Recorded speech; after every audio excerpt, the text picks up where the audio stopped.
Hello les végans, ça y est, c'est la rentrée, on devient organisé, on prépare nos repas à l'avance le dimanche pendant que les gosses font leurs devoirs. Si j'ai une audience québécoise, je rappelle que chez nous, gosse veut dire enfant. On est en septembre, donc je vais pas vous casser votre délire.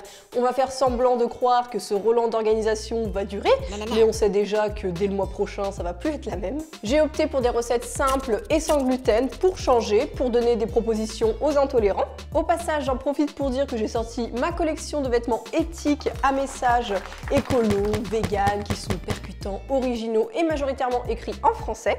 Donc effectivement, j'en porte un aujourd'hui. Ils sont disponibles en vente sur www.lapetitecara.fr, sur le blog, et je vous explique tout dans ma dernière vidéo pour ceux qui l'ont loupé. On commence tout de suite par une crème de marron qui est rapide à faire et plus saine que celle qu'on trouve en supermarché à base de sucre blanc. Donc premièrement, on va commencer par faire tremper les dattes. Alors j'ai pris des Déglénour parce que c'est celles qui sont les moins chères. Si tu as du temps devant toi, eh bien fais-les tremper la veille au réfrigérateur dans de l'eau froide. Sinon, comme moi, technique rapide de la flemme, tu mets de l'eau bouillante et tu laisses gonfler 10 minutes. En fait, ça permet que les dattes elles soient plus moelleuses, sinon elles vont être dures. Maintenant que les dattes ont fait trempette, eh bien on va mixer tout ça. On commence comme d'habitude par les liquides. Donc là, c'est de l'eau fraîche, les dattes. Et là, j'ai des châtaignes en bocaux qui ont été pelées au feu. Donc on les ajoute aussi. Sinon, ce serait pas une crème de marron. Voilà. Et si vous avez, vous mettez aussi un petit peu de vanille en poudre. On va conserver notre crème de marron dans un petit pot à confiture, voilà, dans un petit récipient en verre. Ça se conserve pas des années, donc gardez-le au réfrigérateur, je dirais 4 jours. Donc ça part avant de toute façon. On peut y mettre dans des yaourts de soja, on peut en mettre sur notre granola, dans notre porridge pour le matin, à tartiner aussi, pourquoi pas. Si vous l'aimez plus sucré, eh bien mettez plus de dattes et dans ce cas-là, augmentez les liquides. Nous, on aime bien comme ça. Truc tout con à faire souvent, les légumes rôtis. Je vous en avais d'ailleurs déjà montré dans un ancien meal prep.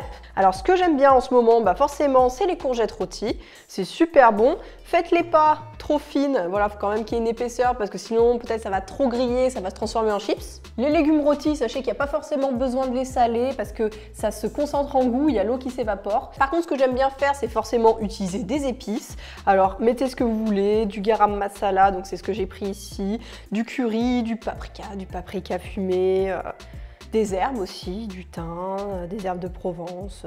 Mettez-en pas trop pour que ça soit subtil. Et bien sûr, comme tous les légumes rôtis, de l'huile d'olive. Alors pour les courgettes, il n'y a pas besoin d'en mettre trop, mais quand même, on aime le côté gourmand.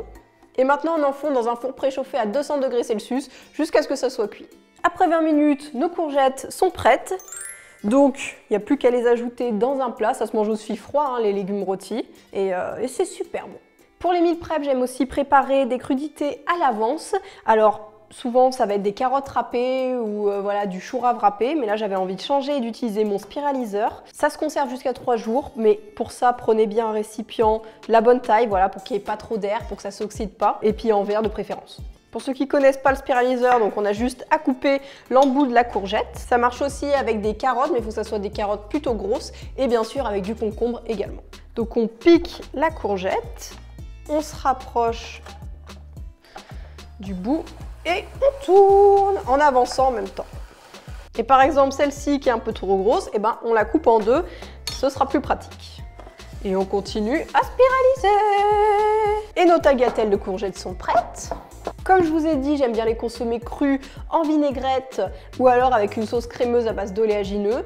Et sinon, revenu à la poêle dans un peu d'huile d'olive avec des herbes, du thym par exemple, de l'ail semoule et chaude en fait, un petit peu grillée, c'est très bon aussi. Pour les protéines, eh bien, on part sur un tofu mariné au pesto. Là, j'ai pris un gros bloc de 500 grammes. Pour qu'il absorbe mieux la marinade, eh bien, on peut soit le congeler avant, soit l'éponger comme ici avec un sopalin, un papier essuie-tout. Pour la coupe du tofu, on part sur des lamelles. Vous pouvez le faire en petits carrés aussi si vous préférez. Pour le pesto, ici j'ai un pesto maison à l'ail des ours parce que j'en ai cueilli ce printemps et donc du coup j'en ai fait des pestos. On peut aussi les garder au congélateur. Faites bien attention si vous voulez en cueillir de ne pas le confondre avec le muguet. Mais sinon, si vous n'avez pas de pesto d'ail des ours, bien sûr, vous pouvez prendre un pesto vegan ou même le faire vous-même avec par exemple des feuilles de blette, avec du kale, des fans, avec d'autres choses, pas forcément que du basilic. Donc on en met une bonne quantité dans notre pot en verre. Ensuite, pour diluer tout ça, eh bien, on prend du jus de citron, ça ira très bien. Et on remue avant d'ajouter le tofu. Donc on dispose notre tofu. Là, j'ai pris un gros contenant parce que forcément 500 grammes, ça commence à faire. Et là, on secoue, on secoue. Bon, vu que j'avais mal au coude hier, là, je galère un peu. Ça me fait un petit peu mal. Je vous conseille de le faire mariner 24 heures et de le faire poêler au dernier moment. Il n'est pas à manger cru. Et bien sûr, vous pouvez le manger avec vos courgettes rôties ou vos courgettes en spaghetti. On enchaîne avec un plat principal, donc un risotto. Vous allez peut-être me dire qu'un risotto en meal prep, c'est pas une bonne idée parce que ça se mange frais. Donc ce que je vous conseille, c'est de le faire avant votre repas. Et avec les restes, on va en faire des boulettes. Et oui, c'est là que ça se suit. Moi j'ai 2 plaques, donc je vais commencer par snacker mes champignons. Mais si vous en avez 3, vous pouvez faire tout en même temps. On ajoute de l'huile spéciale cuisson qui résiste aux hautes températures. On fait chauffer sur feu fort. On ajoute nos champignons qu'on fait griller pendant 5 minutes. Et à la fin, on déglace au tamari. À côté, je continue en faisant chauffer du bouillon. Donc pour ça, on prend de l'eau, du bouillon en poudre et du miso brun pour que ça soit corsé. Si vous avez des champignons déshydratés, je vous conseille de les réhydrater dans l'eau. Et cette eau de trempage, vous pouvez l'ajouter au bouillon, ça n'en sera que meilleur. On porte l'ensemble à ébullition, ensuite on baisse sur feu moyen, on couvre et on s'occupe du risotto. On prend donc un faitout, on ajoute de l'huile d'olive qu'on fait chauffer sur feu moyen, on met les oignons, qu'on laisse cuire jusqu'à ce qu'ils soient translucides. On continue avec l'ail, puis le riz. Prenez bien du riz arborio ou carnaroli. Et ensuite, eh bien, on le fait revenir jusqu'à ce qu'il soit un petit peu transparent. Et on déglace au vin blanc. Prenez du vin blanc vegan. Pour le choisir, eh bien, je vous avais tout détaillé dans ma vidéo spéciale boisson, donc jetez-y un coup d'œil. J'en profite d'ailleurs pour dire qu'il y a une application qui est sortie, qui s'appelle Mon Caviste, qui regroupe un ensemble de vins naturels, bio, vegan, et qui vous permet de commander en ligne pour recevoir chez vous. Donc c'est cool que cette application existe, comme ça c'est tout regroupé, il n'y a pas de doute à avoir, et puis il y a une large sélection. En plus, les vins sont notés, il y a une fiche descriptive très précise. Bien sûr, c'est pas obligé de passer par l'application, vous pouvez également passer par le site internet, et prochainement, j'aurai un code promo à vous partager. On continue le risotto louche par louche, jusqu'à ce que ça soit cuit.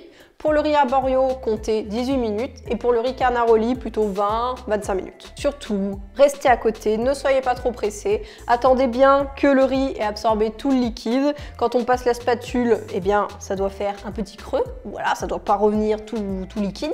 Bon, bien sûr, si le dimanche matin, vous avez eu le temps de faire une virée dans les bois et de cueillir des champignons que vous connaissez, hein, prenez pas ceux qui sont rouges avec des petits points blancs, c'est mieux.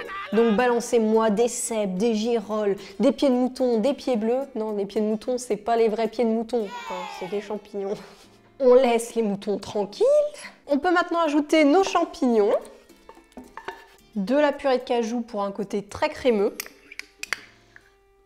et qui va rappeler aussi le goût du fromage. Et bien sûr, la levure maltée. Pour les intolérants au gluten, vous passez cette étape, vous mettez à la place plus de poivre et ça ira très bien. Donc là, on remue bien et on met du poivre. Bien sûr, on passe à table maintenant, ça n'attend pas. Et là, vous m'en direz des nouvelles. Il y a le côté crémeux avec la purée de cajou, le fromager avec la levure maltée et bien sûr, des petits champignons. Les enfants, on passe maintenant aux boulettes, c'est le lendemain. Le risotto a reposé dans le réfrigérateur. Donc on forme nos petites bouboules en pressant. Et bien sûr, on le roule dans la chapelure. Pensez bien à préchauffer votre four à 180 degrés et on répète l'opération autant de fois que nécessaire.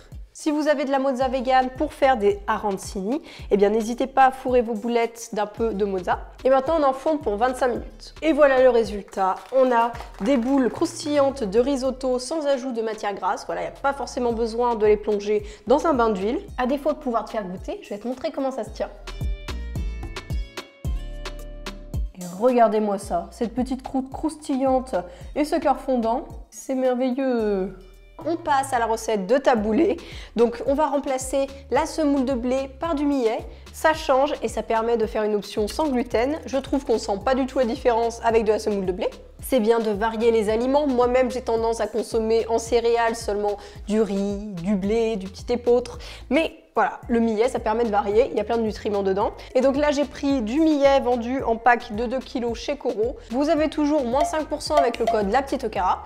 Donc si ça vous dit, profitez-en. Le millet est un petit peu capricieux à la cuisson, donc tu suis bien mes indications, sinon tu vas faire une petite bouillie. Bien sûr, avant, comme toutes céréales, pense bien à le rincer. Il y a certainement de la poussière et d'autres trucs cracra, je ne sais pas.